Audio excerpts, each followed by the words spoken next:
20 years ago, I went to prison for the disappearance of my best friend. When it happened, I tried to explain exactly how it went down, but nobody believed me.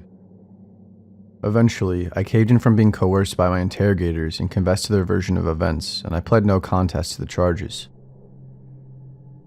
Now that I'm finally free, even though the life I used to have no longer exists, I'm finally capable of sharing the true story.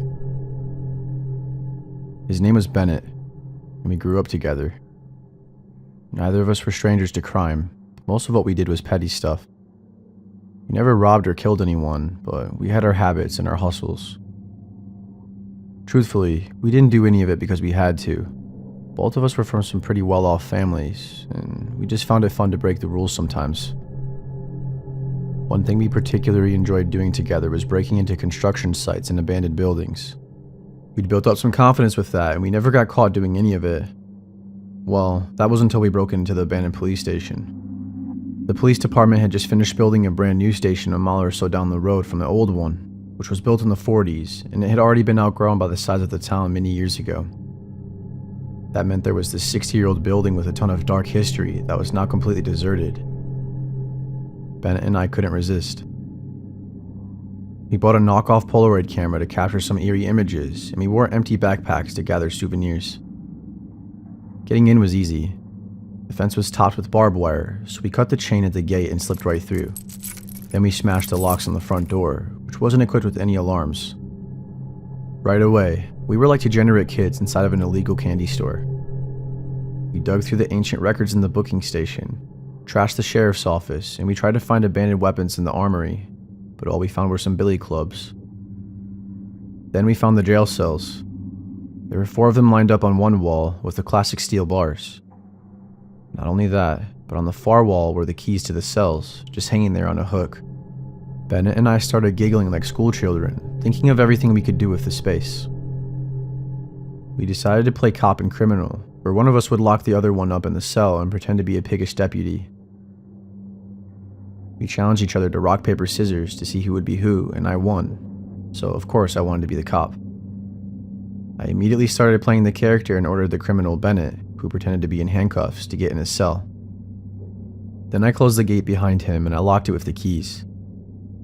I could tell that Bennett was a little worried that I would intentionally leave him in there, but he tried to hide it and he kept the amusement going. We were lifelong friends, so I knew he trusted me. I wanted to mess with him though, so I told him to have fun rotting and I walked away. Then I went to the sheriff's office and kicked my feet up on the desk.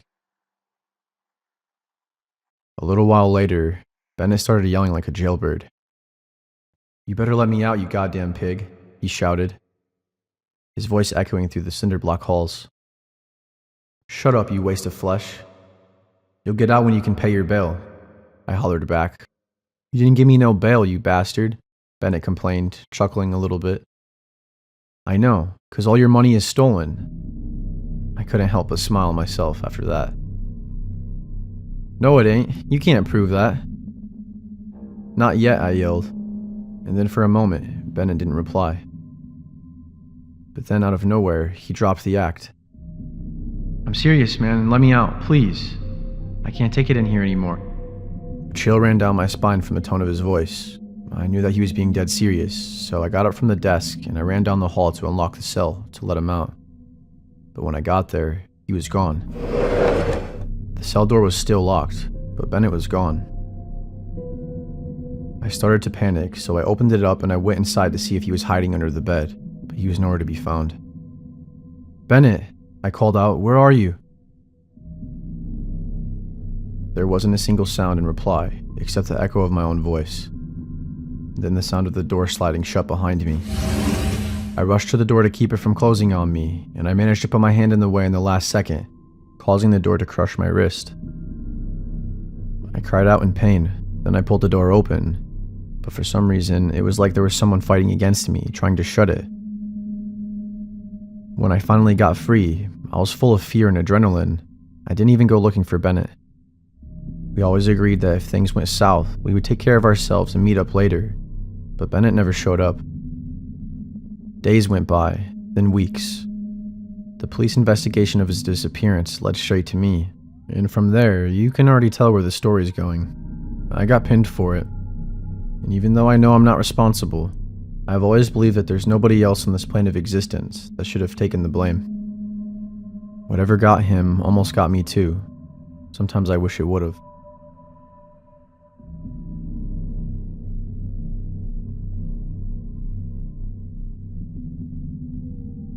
In my career as a sheriff's deputy, I've seen and done more than my fair share of disturbing and traumatizing things.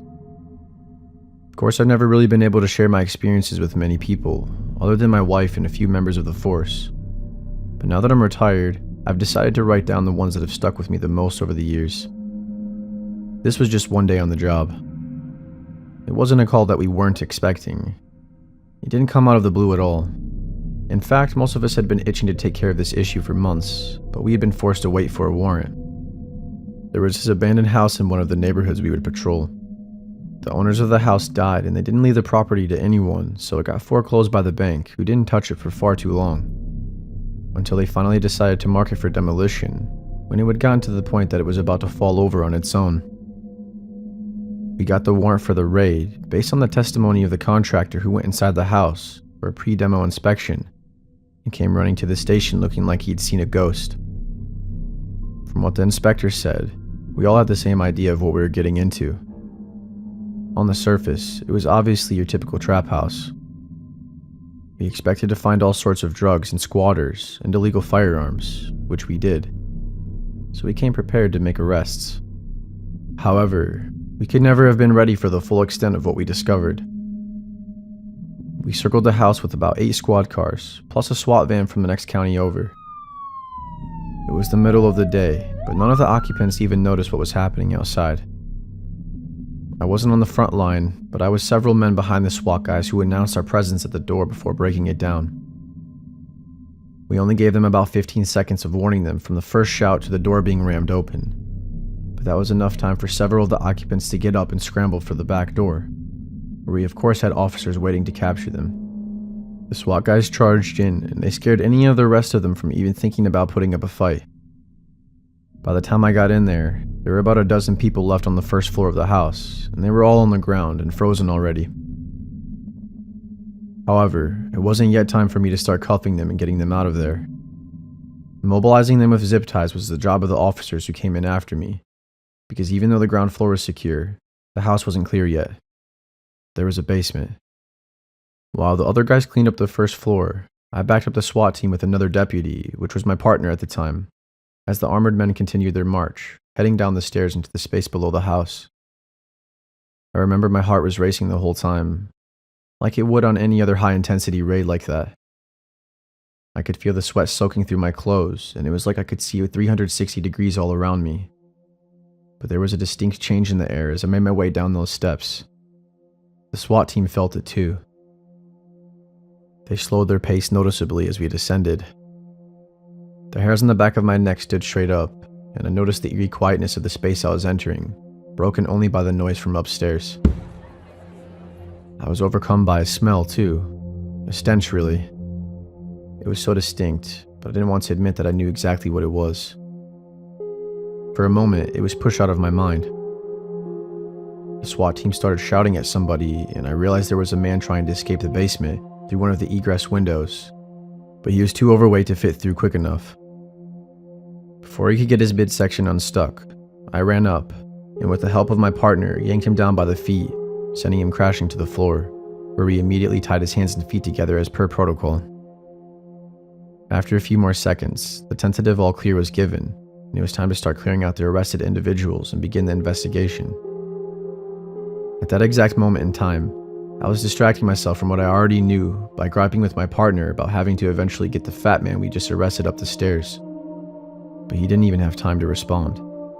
Off to the side, one of the SWAT members started going ballistic, shouting and cussing, and all of a sudden running over to the immobilized man and picking him up by the collar, screaming into his face. "What the hell is wrong with you?" I heard him growl, almost like he was about to cry, but the fat man didn't respond. My partner and I were stunned for a critical few seconds and didn't move to do anything. I knew we were both thinking, what could get to a guy like that who might as well be a trained soldier? Then the fat man with the blood pouring from his nose, face planting against the ground during his arrest, spat in the SWAT member's face, right in his visor. In an instant, the SWAT member lashed out and struck the man in the head with the butt of his rifle, effectively disabling him completely. I'm positive he would have kept on going and beaten him to death too if it weren't for the rest of the SWAT team rushing over to pull him off. By then, I was starting to feel an uneasy shakiness in my knees, and I knew that soon I'd have to accept the truth of what triggered that man's rage. That stench I noticed earlier, I had recently become quite familiar with it. My first son had just been born a few months prior, and the odor of infant fecal matter is quite recognizable. The SWAT team escorted their unhinged comrade back up the stairs and left me alone with my partner and the unconscious man we had just arrested. And all of a sudden, our surroundings came into focus. All around us were cribs, 6 of them lined up against the walls of the cramped and dingy basement. In horror, we looked into them, and what we saw has given me nightmares ever since. There were children in each of the cribs, and more than one in some of them, ranging from infants to toddlers. They were all in terrible distress and covered in feces.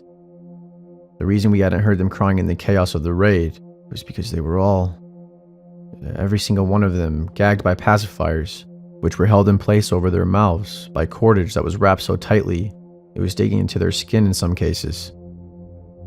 Some of them were even tied up with bungee cords. I immediately felt so lightheaded that I almost couldn't continue standing. I wanted so badly to believe that what I was seeing couldn't be reality. I vaguely heard my partner call out for backup, but I forgot about doing my job. All I could think to do was pick up the baby that was squirming so helplessly in front of me and take out their pacifiers so they could finally cry through their immense suffering. I cradled them in my arms and I tried to console them, and this is the sight and sound that many of my comrades on the force witnessed when they came rushing down the stairs. Through the investigation, it was found that many of the drug addicts that were squatting in that house had formed a sort of twisted, heinously neglectful daycare center for their unwanted children so they could get high in peace. All the children were put into the foster care system, and none of us ever saw any of them again. But I know for a fact that each of us has wondered about their fate every day since. I know I have.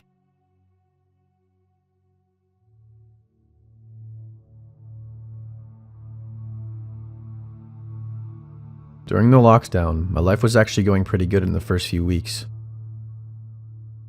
I got together with my girlfriend just in time, right around when everything was closed and there was nothing else to do, which meant we had ample time to spend together in our budding relationship. I had recently started driving too, so it was kind of perfect. It was the end of our senior year in high school, and we both just turned 18 a few months ago, and we had almost no responsibilities. We would drive all around town and enjoy the lack of people, relish in each other's company, and of course, find secluded spots to park my car and be hidden from prying eyes. I'm sure anyone could imagine why. Unfortunately, that would end up bringing all the good times crashing down. It still seems so ridiculous and unfair that I get mad thinking about it even now. But there's nothing I can do to change it. So I figured I should share my story as a reminder that cops can be both unavoidable and insufferable assholes that will literally get off to ruining your life over the most minor of crimes. It was a night not too unlike any other. We were pulled up in the rear parking lot of a park in the neighborhood by our school, which was pretty dark at night, so we never thought that anyone would ever be able to see us. This particular night, before we got to our destination, knowing it was a Friday night and wanting to make it feel special despite the fact that all the days back then were running together, we bought a bottle of that knockoff Fireball and picked up an eighth of weed. Another factor that did us in was that we were chronically blowing off both of our friend groups. It seemed like it didn't matter when my girlfriend's friends called her up and asked her a bunch of questions about where she was and ragged on her for not going out with them. What we didn't know was that they were so mad at her not partying with them that they literally called the cops on us, saying that I was some kind of drug dealer. We had no idea this was happening, so after she got off the phone, we walked out into the park, smoked a joint, and drank the whole bottle under the cover of darkness. Then we returned to my car and got in the back seat, where we started cuddling, then making out. Then we started taking off all of our clothes to go all the way. We were in the middle of doing it when I saw out of the corner of my eye 3 cops pulling into the parking lot with their lights off. I stopped what I was doing, stunned. Before I knew it, they surrounded my car, so there was no hope of even driving away. I quickly told my girlfriend what was happening, and we both rushed to put our clothes back on, but it was too late. The cops started banging on the doors and shining their flashlights through the windows, completely exposing both of us. We were caught in the act. They shouted at us to get out of the car while we were still half naked. We were as freaked out as we could have been, so we panicked and we just decided to do what they said. As soon as I opened the door, this one big fat pig of a cop ripped me out of the car and threw me on the ground, handcuffing me immediately. My girlfriend was screaming and refused to get out of the car after seeing that, which led the other cops to reach in and yank her out. I couldn't see anything but the dirt in my eyes, but I could hear her struggling and trying to grab onto anything she could. But eventually, they overpowered her and handcuffed her on the ground as a sobbing mess. Then they put all their flashlights on us so that all the people in the neighborhood around us who woke up from the screaming would be able to see exactly what was going on. Then they started asking us a million questions. I was so shell-shocked that I couldn't really think of what would have been the right thing to say. Their questions ended up with them searching my entire car while they left us on the ground. They found the weed and the empty bottle of alcohol, which I claimed to be mine immediately to save my girlfriend from any further trouble. They breathalyzed me, and since I was under 21 and even had a detectable amount of alcohol in my system, that meant I was immediately slapped with a DUI, and I got my license revoked, barely 3 months after I got it. On top of that, I was hit with a drug charge because of the weed. My girlfriend and I were both charged with trespassing because for some reason it's against the law to be in a park after dark. But the worst part of all this is because we were caught having sex in my car there, we were both charged with indecent exposure and committing a lewd act, which we ended up getting convicted for. That means we are now both registered sex offenders for the rest of our lives, just because we were having sex with each other in the backseat of my car, which I swear to God had such tinted windows that nobody could ever see us, especially at night.